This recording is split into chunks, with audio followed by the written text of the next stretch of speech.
21শে জুলাই পালন নিয়ে কালীঘাট তৃণমূলের বিরুদ্ধে এবার এফআইআর পুলিশের। কালীঘাট তৃণমূলের বিরুদ্ধে এফআইআর দায়ের করলো হেস্টিংস থানা। হাইকোর্টের নির্দেশ অমান্য করার অভিযোগে এফআইআর দায়ের। এ সম্পর্কে আরো বিস্তারিত জানবো, পার্থপ্রতিম ঘোষ আমাদের সঙ্গে টেলিফোনে রয়েছেন। পার্থ, ঠিক কি নিয়ে অভিযোগ দায়ের হয়েছে? দেখো, কালীঘাট তৃণমূলের বিরুদ্ধে কিন্তু এফআইআর রুজু করেছে পুলিশ এবং হেস্টিংস থানা পুলিশ এই এফআইআর করেছে। মূলত তুমি জানো 21শে জুলাই, সেই 21শে জুলাই যে ক্যাথেড্রাল রোডে কালীঘাট তৃণমূল 21শে জুলাই পালন করে, সেক্ষেত্রে হচ্ছে পুলিশের অভিযোগ এবং সদ্যপ্রণোদিত মামলা রুজু করেছে পুলিশ। এবং যেমনটা পুলিশের অভিযোগ যে সেই জায়গায় হচ্ছে 21শে জুলাই যারা কনভেনার ছিল এবং যারা হচ্ছে অর্গানাইজার অর্থাৎ এই কালীঘাট তৃণমূলের, তাদের বিরুদ্ধে হচ্ছে হাইকোর্টের যে নির্দিষ্ট করে যে অর্ডার ছিল সেই অর্ডার না মানার অভিযোগ এবং সেই অভিযোগে হচ্ছে এফআইআর।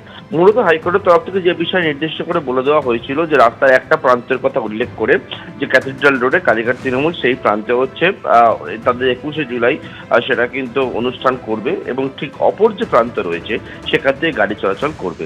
কিন্তু পুলিশের অভিযোগ সেটা হচ্ছে অপর যে প্রান্ত ছিল সেই জায়গাতেও দেখা যায় যে কালীঘাট তৃণমূলের যারা কর্মী সমর্থকরা তারা সেই জায়গায় গিয়ে গ্যাদার করতে শুরু করে এবং এই যে গ্যাদারিংটা হয় তার জন্য হচ্ছে গাড়ি চলাচলের যে মুভমেন্ট সেটা কিন্তু বাধাপ্রাপ্ত হয়, সেটা বন্ধ হয়। এবং তার জন্যই যেটা অভিযোগ যে পুলিশের, সেটা হচ্ছে যে হাইকোর্টের যে নির্দিষ্ট নিয়ম ছিল অর্থাৎ যে অর্ডার দিয়েছিল হাইকোর্ট যে রাস্তার একটা প্রান্ত অনুষ্ঠান হবে, অপর প্রান্ত দিয়ে গাড়ি চলাচল করবে, কিন্তু সেই অর্ডারকে ভায়োলেট করার অভিযোগ এবং সেই অভিযোগের পরিপ্রেক্ষিতে কালীঘাট তৃণমূলের বিরুদ্ধে যারা অর্গানাইজার এবং কনভেনার তাদের বিরুদ্ধে পুলিশের স্বতঃপ্রণোদিত মামলা এবং সেই মামলার পরে একবারে এফআইআর রুজু করে মামলা এবং মূলত হচ্ছে হাইকোর্টের যে নির্দিষ্ট অর্ডার সেই অর্ডারকে ভায়োলেট করার অভিযোগে কিন্তু কালীঘাট তৃণমূলের অর্গানাইজার এবং যারা কনভেনার ছিলেন 21শে জুলাই তাদের বিরুদ্ধে এফআইআর রুজু করেছে পুলিশ। ধন্যবাদ পার্থ। কোনোদিন আসতে পারবেন না, আপনাকে ফিরতে দেবে না অতীত। বিধানসভা থেকে এই ভাষাতেই মমতা বন্দ্যোপাধ্যায়কে আক্রমণ শানালেন শুভেন্দু অধিকারী। টানলেন 21শে জুলাইয়ের প্রসঙ্গ। পাল্টা জবাব দিয়েছে কালীঘাট তৃণমূল শিবিরও। কোনোদিন আসতে পারবেন না, আপনাকে ফিরতে দেবে না অতীত। আপনাকে ওই বিকালবেলা চপ খেতে খেতে ফেসবুকই করতে হবে। ভোটে ভরাডুবির পর ছাড়খাড় হয়ে গেছে মমতা বন্দ্যোপাধ্যায়ের দল। তৃণমূল নেত্রীর সমালোচনা করছেন তারই একদা স্নেহভাজন থেকে সতীর্থরা। মঙ্গলবার ছন্ন ছাড়া 21শে জুলাই দেখল রাজ্যবাসী। এরই মধ্যে বুধবার বিধানসভা থেকে 21শে জুলাই প্রসঙ্গ টেনে মমতা বন্দ্যোপাধ্যায়কে নিশানা করলেন শুভেন্দু অধিকারী। আটকাতে পারলে আটকান, রুখতে পারলে রুখে দেখান, আর আমি যদি থাকি, আমার টিম যদি থাকে, জেনে রাখবে আমরা আপনাদের ধরাশায়ী করে ছাড়বো। আর চোর ডাকাত গদ্দারদের ছেড়ে কথা বলবো না। সবাই গদ্দার, সব চোরে নাকি চলে গেছে ওদিকে। ভাবতে পারেন কি রুচি। বিড়লা তারামণ্ডলে বলছেন বেঁচে আছি দেখে নেব। আরে বেঁচে থাকতে থাকতে প্রাক্তন হয়েছেন, বেঁচে থাকতে থাকতে আপনি যে প্রতিষ্ঠিত চোর এটা প্রমাণ করব। বেঁচে থাকতে থাকতেই দেখে যাবেন সব। মমতা বন্দ্যোপাধ্যায়ের উদ্দেশ্যে চ্যালেঞ্জ ছুড়ে দিয়েছেন শুভেন্দু অধিকারী। আপনি কি ভাবছেন আমি ছেড়ে দেব? সব এফআরটিকে নতুন করে রিইনভেস্টিগেট করতে হবে। ফুটানি ইন্টারন্যাশনাল লিডার, নিজের ওয়ার্ড জিততে পারে না। ভগবানের এমন মার, মিত্র ইনস্টিটিউশনে 4টে বুথে হারা। যত মুখ বন্ধ রাখবেন ততই আপনার মঙ্গল। রাজনীতির লড়াইয়ে ঢুকে পড়ছে বাঘও। সে আজকে লড়ে যাচ্ছে বাঘের মতো, এরাই লড়বে। তার কারণ এরা 50 বছর আগামী দিন রাজনীতি করবে। পিসি বলে 400 মামলা, তাও তো ভয় পায়নি ছেলেটা আমার। ওটা বাঘ না বিড়াল ফলটাতে একবার দেখেছেন? যতদিন যাবে দেখবেন আর যত চুরি ডাকাতি করেছেন হিসাব তো নয়, বের করব, গর্ত খুঁড়ে বের করব। আক্রমণ পাল্টা আক্রমণ, নিশানা পাল্টা নিশানা। বাদল অধিবেশনে ও গ্রীষ্মে নাচে ফুটছে পশ্চিমবঙ্গের রাজনীতি। কৃষ্ণেন্দু অধিকারী, আশাবুল হোসেন ও উজ্জ্বল মুখোপাধ্যায়ের রিপোর্ট, এবিপি আনন্দ। এবার সরাসরি মমতা বন্দ্যোপাধ্যায়কে বার্তা দিলেন কল্যাণ বন্দ্যোপাধ্যায়। বললেন, রক্তের সম্পর্কের লোকের জন্য নয়, আপনি নেতা হয়েছেন লক্ষ লক্ষ তৃণমূল কর্মীর জন্য। পাশাপাশি তিনি বলেন, মমতা বন্দ্যোপাধ্যায়কে বাস্তব পরিস্থিতিটা বুঝতে হবে। লক্ষ লক্ষ তৃণমূল কংগ্রেসের ওয়ার্কারের জন্য মমতা দি বাংলার নেত্রী হয়েছে। কোনো রক্তের সম্পর্কের লোকের জন্য মমতা দি বাংলার নেত্রী হননি, এবং সেই লড়াইয়ের দীর্ঘকালের সাথী আমি। মঙ্গলবার 21শে জুলাইয়ের মঞ্চে মমতা বন্দ্যোপাধ্যায়ের সঙ্গে বাদানুবাদের পর বুধবার রাগে, ক্ষোভে, অভিমানে কার্যত ফেটে পড়লেন কল্যাণ বন্দ্যোপাধ্যায়। শুধু অভিষেক করে তাহলে তো প্রবলেম হয়ে যাচ্ছে আমাদের। বাংলার মানুষ মমতা দির দিকেই তাকিয়ে আছে। মমতা দির জন্য লড়াই করতে আমি প্রস্তুত আছি, কিন্তু দিদিকেও বুঝতে হবে বাস্তবটা কি। দিদি যদি বাস্তব না বোঝে, তাহলে দিদি যে দল তৈরি করেছে, দিদি নিজের হাতে সেই দল শেষ করবে। মঙ্গলবার শহীদ স্মরণের মঞ্চে কল্যাণ বন্দ্যোপাধ্যায়ের ভাষণ চলাকালীনই পৌঁছন মমতা বন্দ্যোপাধ্যায়, কিন্তু শ্রীরামপুরের তৃণমূল সাংসদ দীর্ঘক্ষণ বক্তৃতা দিয়েছেন। এই অভিযোগে বিরক্তি প্রকাশ করেন তিনি। মঞ্চেই দুজনের বাদানুবাদ হয়। নেত্রী মমতা বন্দ্যোপাধ্যায় মঞ্চে এসেছেন, অভিষেক আছে বিড়লা প্ল্যানেটোরিয়ামের সামনে এই মহতী সভায়, তাদের অভিনন্দন জানাই। গত 2.5 মাসে এরপর বুধবার দিল্লিতে অভিষেক বন্দ্যোপাধ্যায়কে নিশানা করার পাশাপাশি খোদ মমতা বন্দ্যোপাধ্যায়কেও কড়া বার্তা দিলেন কল্যাণ বন্দ্যোপাধ্যায়। দিদির যদি মনে হয় অভিষেক এসে বসে আছে কেন, এটা যদি দিদি বিরক্তের কারণ হয়, তাহলে আমাদেরকে ছেড়ে দেওয়া ভালো। শুধু অভিষেক নেই থাকুক দিদি। তাহলে 21শে জুলাইয়ের মঞ্চে মমতা বন্দ্যোপাধ্যায়ের সঙ্গে বাদানুবাদ নিয়েও নিজের অবস্থানে অনড় রয়েছেন কল্যাণ বন্দ্যোপাধ্যায়।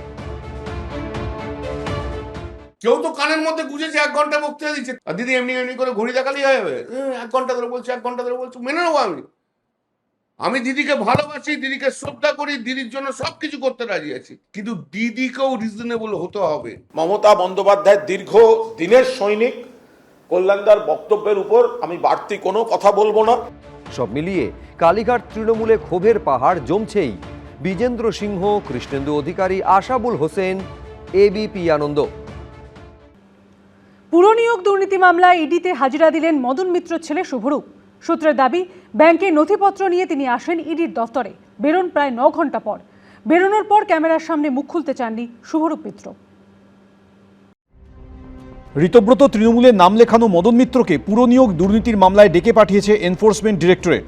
14 জুলাই তার স্ত্রী ও 2 ছেলেকে ইডি নোটিশ পাঠায়। পরদিনই শিবির বদলে ঋতব্রত তৃণমূলে চলে যান কামারহাটির বিধায়ক।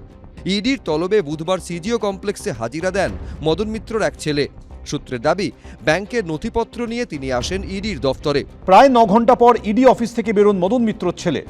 যদিও বেরোনোর পর ক্যামেরার সামনে মুখ খুলতে চাননি তিনি। দাদা কি বলবেন, এত ঘন্টা দেড় শেষে কি কথা হলো? দাদা অ্যাকাউন্ট নিয়ে কোনো কথা হয়েছে, ট্রানজাকশন নিয়ে বা কোনো কিছু নিয়ে? দাদা ইডির আধিকারিকরা কি সন্তুষ্ট আপনার উত্তরে? দাদা আমার বলেছে আমি নাকি বেআইনি চাকরি দিয়েছি পৌরসভায়। আমি তো কোনোদিন এরকম করিনি। আর পৌরসভায় আমি চাকরি দেবো কি করে? পৌরসভা তো আমার আন্ডারে নয়। পৌরসভার খাতাও আমি দেখি না, প্রশ্নও আমি করি না। পৌরসভার যারা কর্মকর্তা তারা রয়েছে, বাট আমার ডেকেছেন নিশ্চয়ই। ছেলেকেও তো আজকে পূর্ণ ফ্যামিলি ডেকে নিয়েছে, পুরো কর্পোরেশন। বিধানসভা ভোটে তৃণমূলের ভরাডুবির পর তৃণমূল যখন ভেঙে চুরমার, তখনও মমতা বন্দ্যোপাধ্যায়ের পাশেই ছিলেন মদন মিত্র। কিন্তু পুরনিয়োগ দুর্নীতি মামলায় স্ত্রী ও 2 ছেলেকে ইডির নোটিশের পরই রাতারাতি ছবিটা বদলে যায়। 14 জুলাই মদন মিত্রর স্ত্রী ও 2 ছেলেকে তলব করে নোটিশ পাঠায় ইডি। সেই রাতেই ঋতব্রত তৃণমূলের বিধায়ক সন্দীপন সাহার সঙ্গে দেখা করতে তার বাড়িতে পৌঁছে যান মদন মিত্র। সন্দীপন সাহার বাড়িতে আমি স্বর্ণদার সঙ্গে দেখা করতে গিয়েছিলাম। স্বর্ণদা অনেকদিন বাদে, কোনোদিন আসিস না, আড্ডা মারবো, ফিশ ফ্রাই খাওয়াবো, আয়, ঢুকে পড়লাম, দেখা হলো, কথা হলো। পরদিন দুপুরে নিজেই গাড়ি চালিয়ে পৌঁছে যান বিধানসভায়। তারপর শটান বিরোধী দলনেতা ঋতব্রত বন্দ্যোপাধ্যায়ের ঘরে। ঋতব্রত তৃণমূলের হাত ধরে অভিষেক বন্দ্যোপাধ্যায়কে নিশানা করতে শুরু করেন মদন মিত্র। ওই অভিষেক ব্যানার্জিকে দিয়ে বিজেপিকে হারানো যাবে না। ওই হিটলারি কায়দায় প্লেন থেকে নেমে কোমরে হাত দিয়ে 4 তারিখ দেখে নেব হুইসেল বাজবে, এসব করে হবে না। মমতা বন্দ্যোপাধ্যায়ের দীর্ঘদিনের সঙ্গী মদন মিত্রকে 21শে জুলাইও দেখা যায় ঋতব্রত তৃণমূলের মঞ্চেই। সেখান থেকে মমতা বন্দ্যোপাধ্যায়কেও বার্তা দেন তিনি। আজকের এই 3 টুকরোর জন্য কে দায়ী? যদি হিম্মত থাকে মমতা বন্দ্যোপাধ্যায়, আপনি হেঁটে আসুন, একটা ডিমও পড়বে না, খালি বলবেন হ্যাঁ আমার ভুল হয়েছিল, আমি গান্ধারীর মতো পুত্র স্নেহে অন্ধ ছিলাম, আমার অন্যায় হয়েছিল, কেউ ডিম মারবে না। আপনি একবারও ভাবলেন না দলটার কথা? এই ডেকে পাঠানো আবার কি? অ্যাকশন ডেকে পাঠাবে, চা খাবে। আমি মদনদা বলে বলছি না, মদনদা আমি কোনো ব্যক্তিগত আক্রমণ করছি না। এইসব আইওয়াস ডেকে পাঠানোর কোনো মানে কি আছে? অভিযোগ থাকলে অ্যাকশন দেখবে লোকে। এই নিয়ে তীব্র কটাক্ষ করেছে বাম ও বিজেপি। মদন মিত্রর ছেলে এবং স্ত্রীকে সমন পাঠিয়েছে ইডি।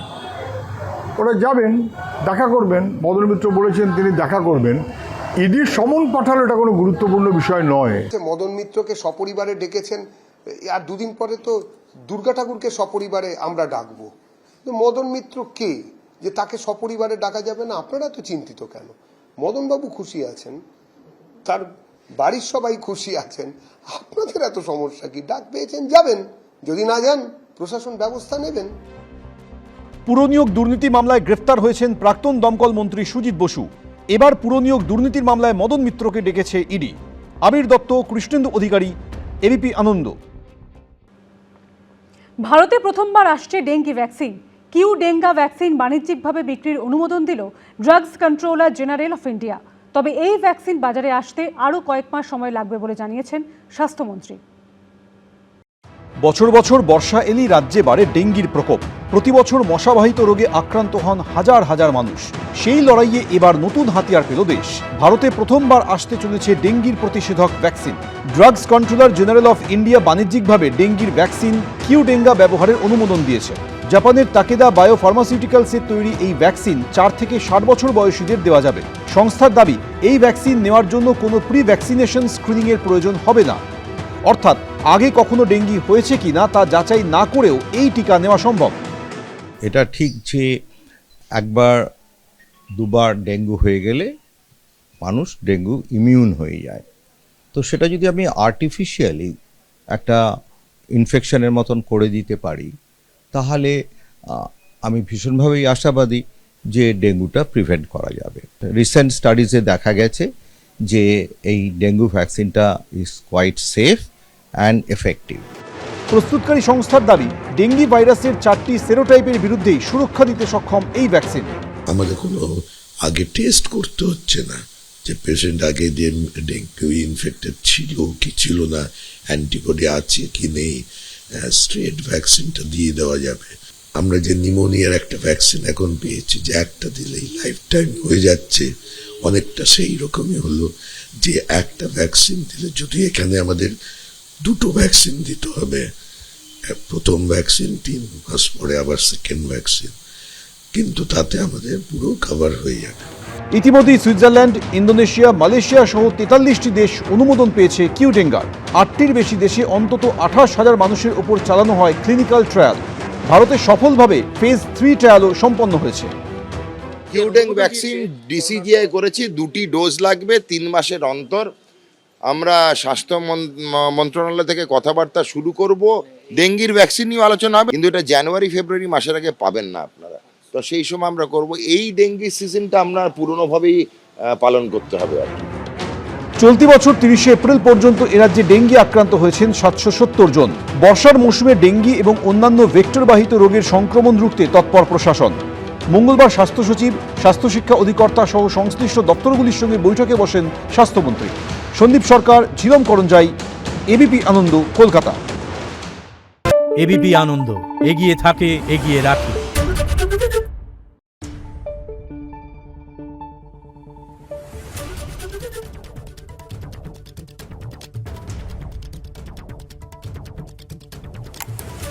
নিউজ।